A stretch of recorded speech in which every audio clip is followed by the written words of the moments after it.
In the last video, I started my pasture maintenance program and introduced to you guys some of the tests and trials that I want to try this summer and just see what actually works, what actually has a benefit that, you know, I can kind of get my hands on.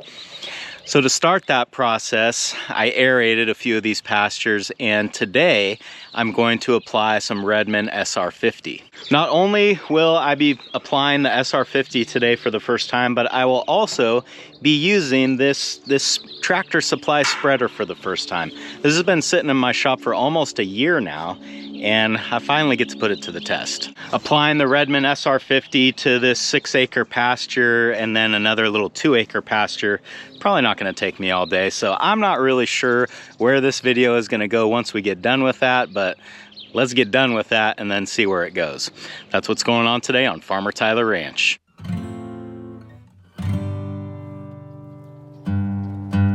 I've had this Redmond SR60 sitting in the garage here for almost a year now. I feel bad about that because I wanted to apply it last year, but when I got the material, I didn't have the spreader and I wasn't really sure about the timing of the application. In order for the grass to have time to pick up those minerals and really gain the benefit from this application, it's gonna take about 2 or 3 months for that to happen. After talking with one of the guys at Redmond, we decided that January was probably gonna be the best strategic month for me to apply this, so that when we got into March and April, our spring grazing season, that grass would be packed full of good stuff. But the problem is that this year in January, the fields were entirely too wet to get on. So now we're looking at a mid-April application, and I was thinking about that this morning, and I like that maybe even better, because by the time the SR50 has time to get absorbed or picked up by the roots, I should say,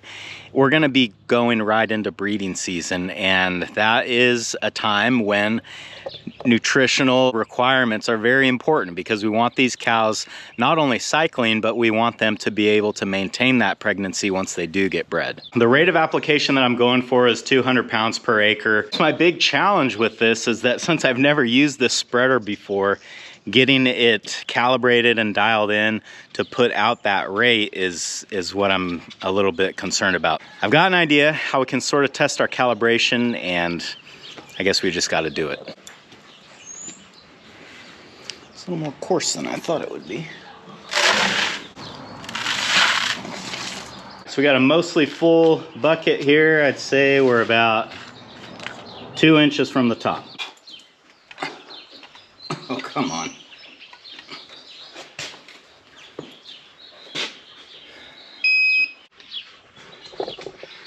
Okay, this is gonna make a lot of people happy. Kilograms and pounds.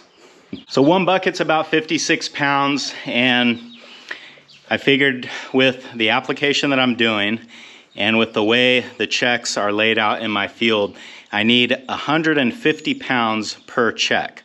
So what I'm gonna do is put 150 pounds in the spreader, and then we'll go out there with the gate setting where I think it should be, and we'll drive down the check and see how we come out, and hopefully from there I can kind of figure out how to do this. It's 48 pounds, makes 104. The last bucket had 50 pounds in it, so we're a hair heavy. We're 154 pounds in here now, I think. But that's close enough for what we're doing. I know a lot of people will probably be nervous about the fact that SR50 is 50% unrefined salt and 50% clay. And people, you know, the idea of spreading salt on your field, I think, is a little bit nerve-wracking to some people, because we're always kind of told that that's bad, that will inhibit plant growth. But in this low of an application rate, it's not gonna hurt anything. One of the guys at Redmond said that they actually experimented with this and cranked up the rate until they could actually see some damage to the grass occurring. And even at 600 pounds per acre, it didn't kill anything, but it did, they could see a little bit of yellowing in the grass that went away after a short time. So 200 pounds per acre or less is not gonna hurt anything.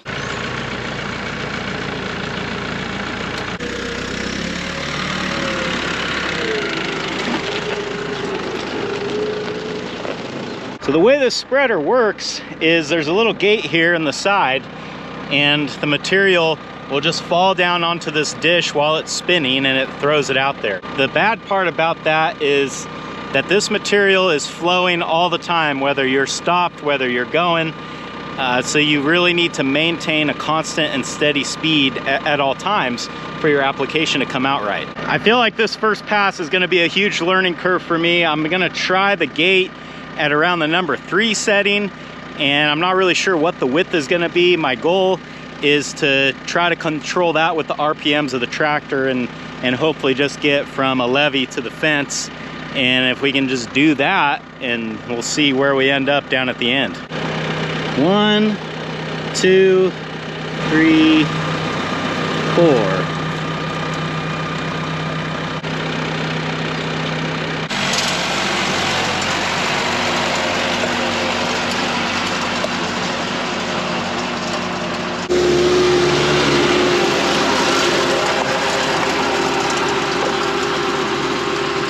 After I got the last load spread out, I kind of have a feeling I'm coming out too light.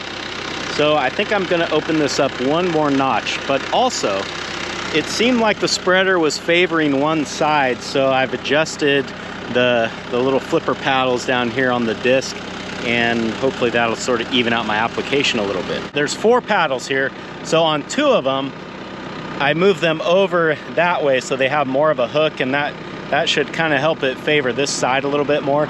It looked like everything was coming out on that side, but since adjusting that a little bit, it looks a lot better now. And I know I'm not really able to film this as good as I would like to, because once I get going on this thing, I really don't want to stop, because every time you stop, you dump a bunch on the ground, and it's better to just kind of keep moving. So let's get this last load out, and with the new adjustment, we'll go over to the 2-acre field and see if we're a little bit closer to where we should be.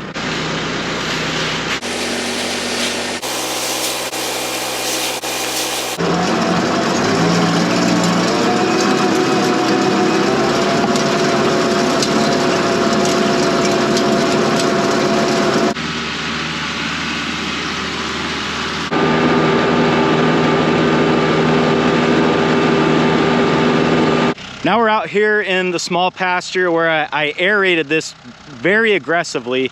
So we've got pretty big voids in the ground, which I think is gonna help the SR50 get down into the root zone where it needs to be. So let's get after it.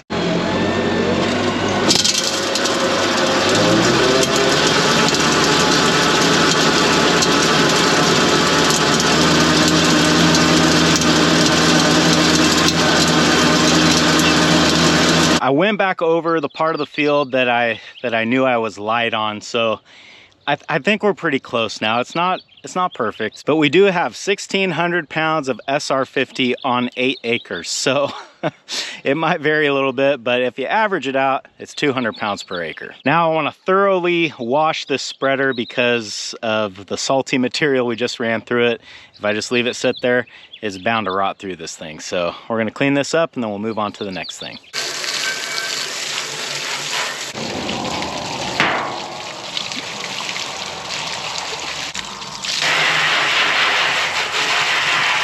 It's a couple days later now, and in keeping true with the theme of pasture improvement, today I want to try to go ahead and get the rest of this manure spread out here on the little field.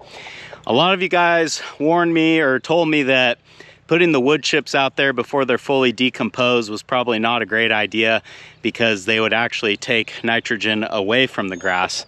So I appreciate you guys letting me know that, and because of all those comments, I've decided to change my plan of attack a little bit. So rather than taking the wood chip manure dirt out of the working corral here, I'm just gonna let this decompose for another year or two, however long it takes for those wood chips to sort of disappear.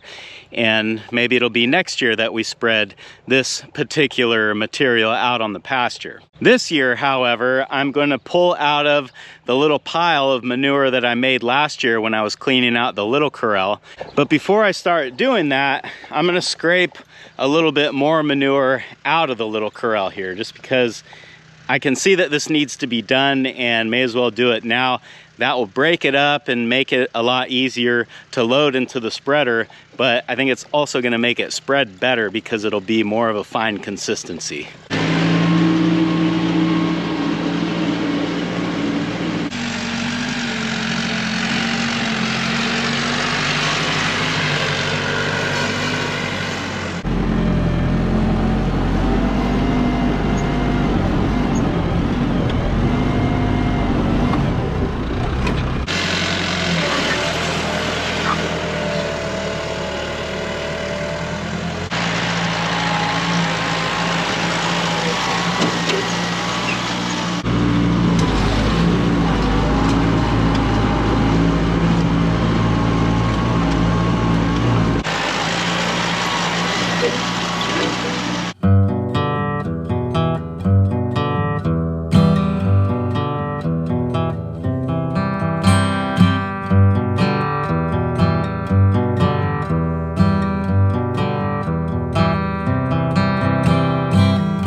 We got a pretty decent pile here now, and I'm a bad judge of it because I don't know that I've ever set out to spread manure where I didn't have to stop because the spreader broke. And speaking of the manure spreader being broken, it is broken right now, but I think I have everything that I need to fix it. So let's run back up to the shop and see if we can get that thing operational and move back down here.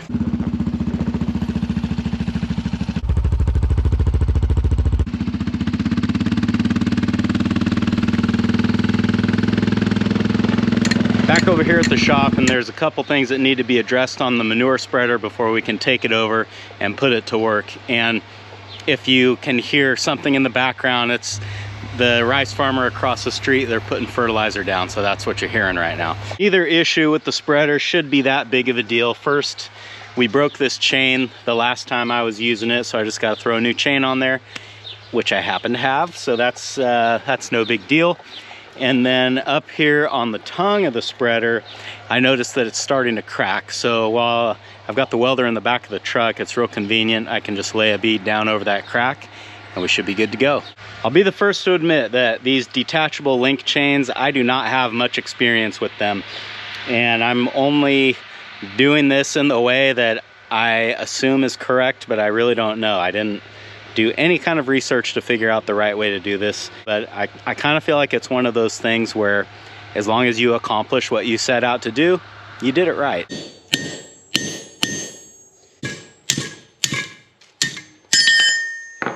doesn't. Oh, look at that.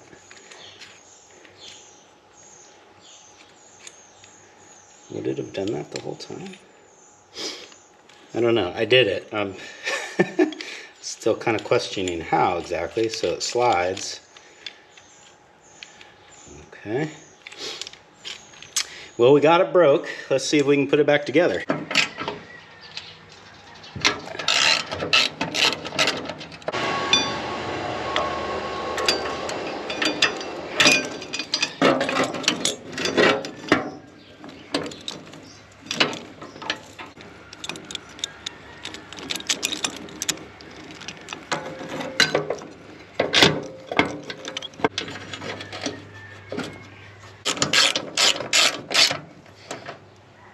Some kind of a chain tensioner, isn't it? Yeah, it works.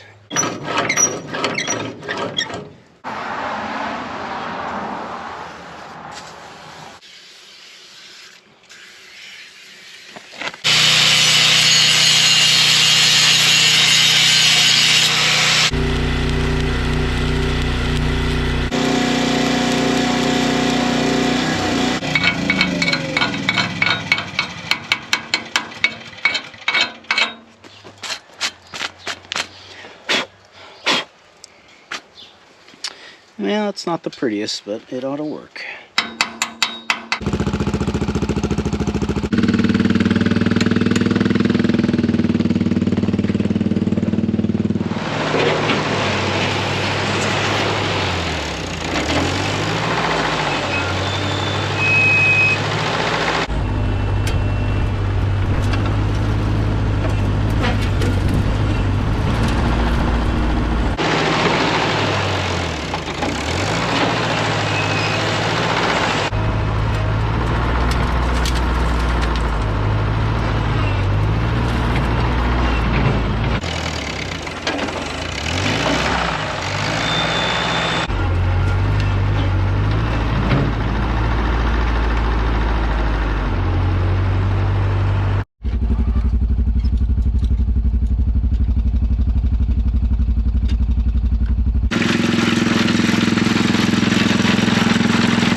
So you might have noticed that I put the bigger blue bucket on my 8N, and the reason that I did that was because my smaller bucket had the forks bolted onto it, and I don't have the wrench with me to take the forks off. So I thought, well, I'll just try the blue bucket. This was a mistake. That blue bucket is just too much for that tractor. Even when it's empty, you can feel the weight of the bucket. So trying to load manure with this is very challenging. I'm having to baby things very much. If you're watching this and thinking, you're not even getting a full bucket, what are you doing? Well, that's intentional, because if I get a full bucket, I'm afraid the front axle on that tractor is just gonna break off. We're taking it nice and easy, and you know, only making gentle turns while I'm moving, and so far it seems to be working all right. And yeah, knock on wood, it continues to do so. Another time that I really have to be careful is on startup, because you got to remember, you got the entire weight of that load on the bed chain, and since this is all ground driven, those first couple of revolutions of the tires, you can really feel it pulling on that thing, and I feel like that's when you break a chain. Once I get going, as long as I keep steady, slow momentum, it's fine, but it's just that initial startup that really puts everything in a bind.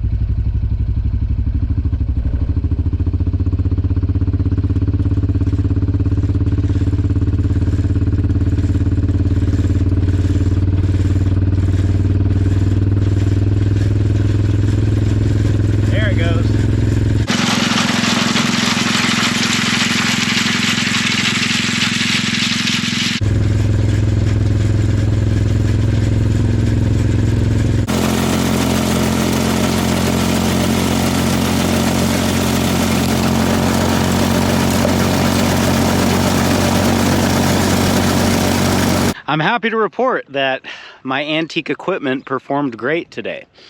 I didn't have a single problem with the spreader, which is huge. That's the first time that's ever happened, so that's awesome. I'm hoping that I've got all the bugs worked out of it, but I mean, I won't be surprised if something pops up the next time I use it. I keep looking at that bed chain. It's old, and I feel like that'll be the thing that'll start giving me trouble next. I don't know, we'll just have to see. For now, this is looking pretty good. You can see the spreader is very streaky, very streaky. And this is pretty typical with manure spreaders. They dump a lot right behind them, and they do spread some, but nothing like what comes right out of that bed chain. So the next thing that I think I will do out here, or what I would like to do, is get some sort of a drag and drag across these passes to kind of help spread that out a little bit. So I think dragging this will be the next step, and then water. My front pasture, that is about 6 acres, was aerated and has Redmond SR50 applied at roughly 200 pounds per acre. That's all that I'm gonna try to do to that pasture. We're just gonna ride that out through the summer and see how it does. This pasture is about 2 acres. It has also been aerated, although a little bit more aggressively than the front pasture. We've got 200 pounds per acre of Redmond SR50 out here as well. And who knows how much manure is out here? I really don't. But there's a fair amount. I think those are all the applications that I'm going to do to this little 2 acre pasture. When I get down in the backfield, I think I'll do one where it's just aerated, and then the rest of this will probably act as a control.